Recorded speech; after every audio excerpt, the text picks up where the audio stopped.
Before we begin, make sure you subscribe to After the Sirens and leave a comment below. Let us know which lesser-known survival tactic surprised you the most, and share this video with anyone serious about history, preparedness, and human resilience. This channel exists for people who want depth, not surface-level stories, and your support keeps that standard alive. Winter during the Second World War was not merely cold. It was a systematic killer. Entire regions of Europe and the Soviet Union faced temperatures that froze fuel lines, cracked weapons, and honestly turned basic human error into a death sentence. Civilians did not have supply chains, aid organizations, or modern insulation. What they had were inherited methods, improvised systems, and communal knowledge that rarely make it into history books. These forgotten survival practices were not romantic or heroic. They were quiet, methodical, and, well, brutally practical, and they kept families alive when armies failed. The reason wartime families survived winters was disciplined heat management, not comfort.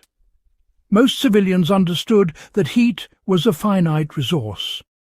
Instead of attempting to warm entire homes, families sealed off single rooms using salvaged boards, heavy curtains, or even furniture pushed against doorways.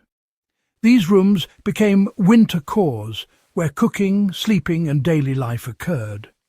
Floors were layered with straw, rags, newspapers, and even dried leaves to create insulation from frozen ground.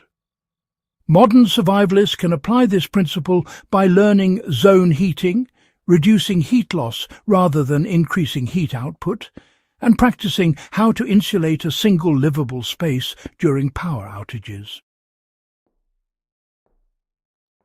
Clothing systems were engineered for heat retention, not, fashion or mobility. Civilian winterwear during the war relied on layered systems built from mismatched materials. Wool was prioritized because it retained heat even when damp, while cotton was avoided near the skin since it trapped moisture and, accelerated hypothermia. Families often slept in layered clothing rather than relying on blankets alone, and they would cover their heads and necks to prevent heat escape. Children were wrapped in adult garments, altered with just simple stitching. Today, this teaches a critical survival lesson. Insulation matters more than thickness, and managing moisture is absolutely essential. Anyone preparing for cold weather emergencies should practice layering strategies rather than depending on a single heavy garment. Food preservation was really a thermal strategy as much as a nutritional one. Wartime families did not simply store food to eat, they stored food to reduce exposure. Root cellars, buried caches, and snow-packed storage pits allowed families to retrieve calories without, extended outdoor activity. High-fat foods, such as rendered animal fat, fermented dairy, and preserved meats, were prioritized because fat provided sustained, heat-producing energy. In practical terms, this reminds modern preppers that cold-weather food planning should emphasize calorie density, long shelf life, and minimal preparation time. Fire management relied on efficiency, not abundance. Fuel shortages meant fires were built small and controlled. Civilians mastered low oxygen burns, banked embers overnight, and even reused ash as insulation or moisture control. Wood was often scavenged from ruins, broken furniture, or dismantled fences. Families cooked communally to reduce fuel use. For modern application, this involves learning fire-starting redundancy, understanding ember preservation, and practicing efficient cooking methods such as retained heat cooking or using insulated pots. Water discipline prevented death by exposure. Fetching water in freezing conditions was honestly one of the most dangerous daily tasks. Families timed water collection during the warmest part of the day and stored water indoors to prevent freezing. Snow was melted carefully to avoid excessive fuel use, often mixed with existing water to reduce energy demand.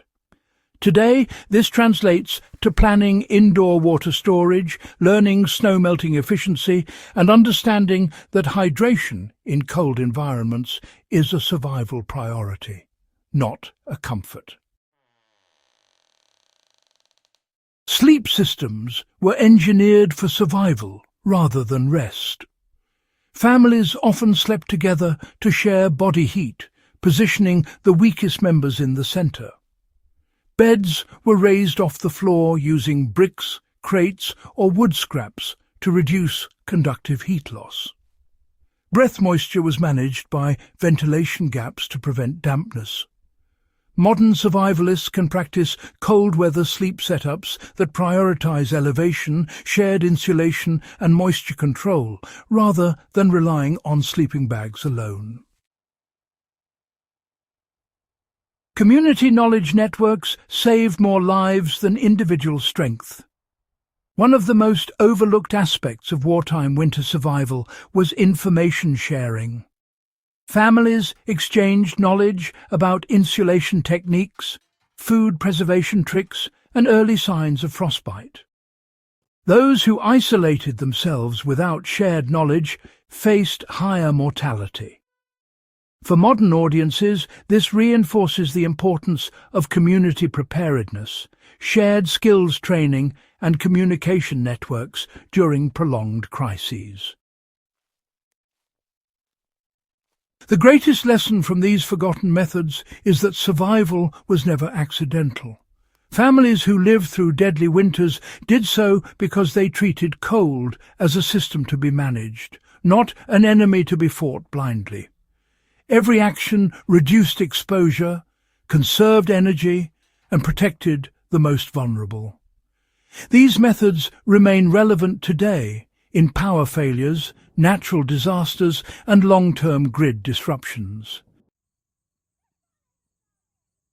If you found value in this deep dive, subscribe to After the Sirens. Share this video with fellow historians and survival-minded viewers, and leave a comment with the topic you want explored next. Preserving this knowledge is not nostalgia, it is preparation.